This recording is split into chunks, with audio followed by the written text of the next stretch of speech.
Baru-baru ini timnas menang sepak bola di Thailand. Kenapa bisa menang? Jangan pernah menjawab karena pelatihnya keren, karena bagus mainnya dan bukan. Karena jawabannya adalah karena bersebelas, karena mereka bersatu. Coba bayangkan kalau kaptennya saja main,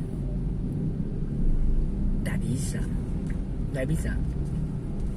Atau kipernya saja, yang mau nyendang bola siapa, yang menyerang siapa, tidak bisa menang.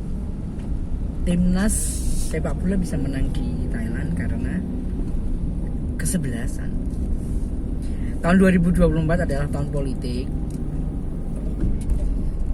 Semuanya akan berusaha memenangkan. Bahkan KPU kemarin merilis bahwa pemilih pemula, anak muda ini prosentasenya mendominasi.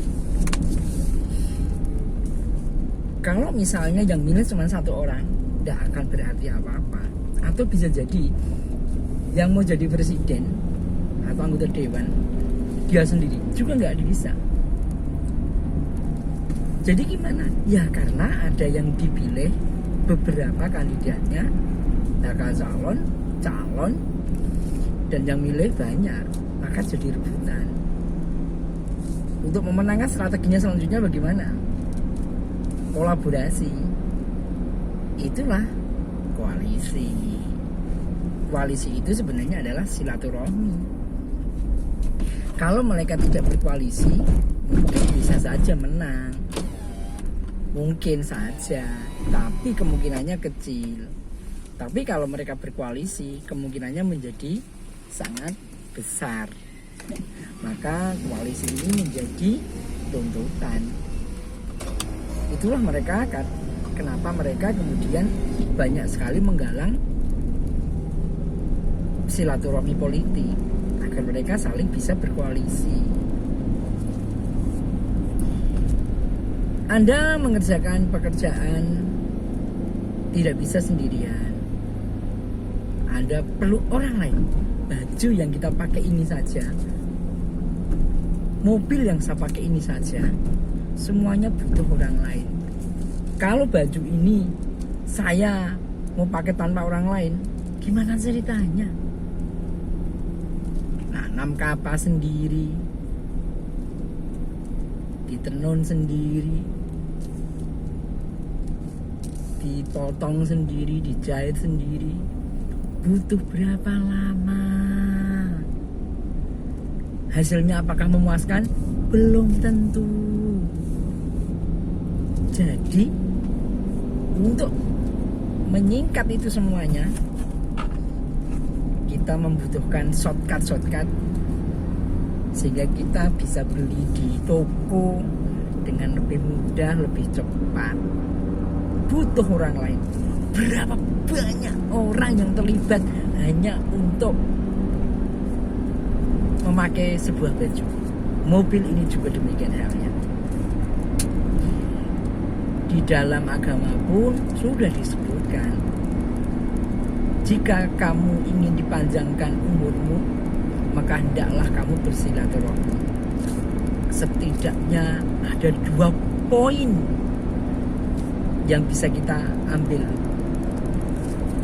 Dipanjangkan umurmu. Umur sudah ditentukan. Matinya kapan, di mana, semuanya sudah dinas oleh Allah. Coba kalau misalnya kita mati itu berdasarkan tempat, besok matinya di Solo, ya ketika mau mati kita pindah tempat, tidak bisa mati. Coba kalau besok matinya itu hari Jumat, kita tahu, ya kita nggak bisa mati juga. Itulah kenapa kematian menjadi misteri, menjadi rahasia, agar kita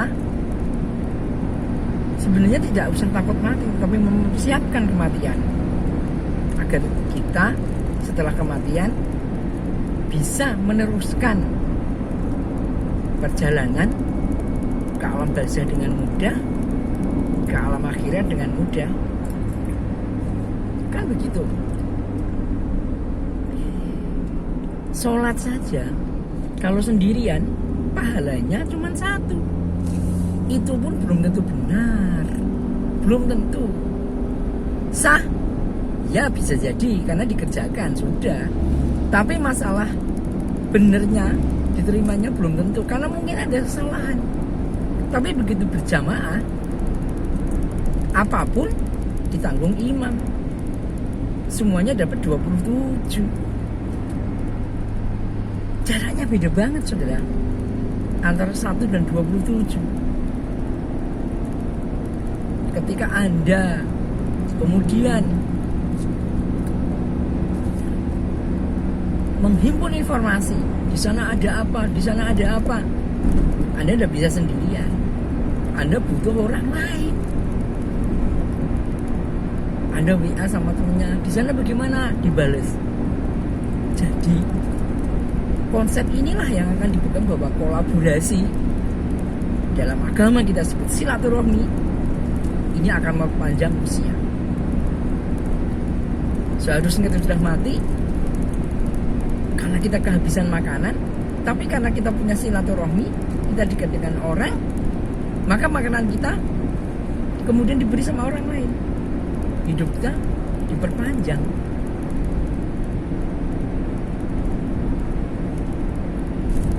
Saudaraku, itulah kenapa di dalam hidup kita harus banyak teman, harus banyak saudara.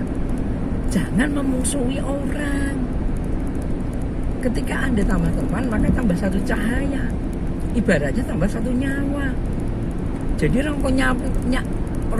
nyawa rangkap itu sebenarnya adalah ketika Anda bersilaturahmi. Yang kedua yang bisa kita petik adalah selain memperpanjang usia, maka memperpanjang rezeki. Ketika Anda punya teman, maka 1 rezeki itu tambah. Padahal 1 rezeki teman kita ini bukan hanya 1, bisa jadi dia punya perusahaan, bisa jadi dia punya teman yang lebih banyak lagi, bisa jadi dia punya ilmu yang banyak. Nah, rezeki ini sehingga Anda bisa akses, sehingga usia dan juga rezeki ini menjadi sangat dominan, yang seharusnya putus bisa kita tembus dengan silaturahmi. Bagaimana kalau Anda sendirian? Anda diajak ketemu nggak mau, padahal Anda seorang pebisnis.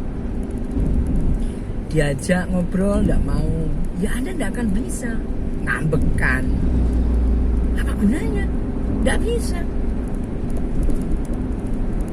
Rezeki dan juga ilmu dan juga usia yang seharusnya bisa memperpanjang Anda, pupus. Anda tidak bisa. Maka saudaraku, jangan pernah memutus silaturahmi. Dengan silaturahmi itu pula yang mungkin menyebabkan kita nanti bisa ketemu di akhirat, bisa ketemu di surga. Seharusnya kita masuk neraka karena kemursalan kita, mungkin karena dosa kita. Tapi kemudian ada orang yang masuk surga dan dia kemudian mengatakan, ya Allah, saya bisa masuk surga karena si fulan. Si fulan mana sekarang? Kok saya tidak menemukan si fulan di neraka? Karena perilakunya yang buruk, karena saya berdosa. Loh ya Allah, saya ini masuk surga karena saya berilmu, karena saya pernah diberikan ilmunya. Padahal ilmu ini akan bisa menembus langit dan juga menembus surga. Seperti itukah? Iya ya Allah. Maka dicarilah. Dan dicari kemudian benar gak perkataan orang ini. Dan ketika benar maka orang ini diambil dari neraka dan diangkat ke surga. Mungkin sudah dalam bentuk gosong-gosong karena di neraka, tapi kemudian masuk surga karena silaturahmi.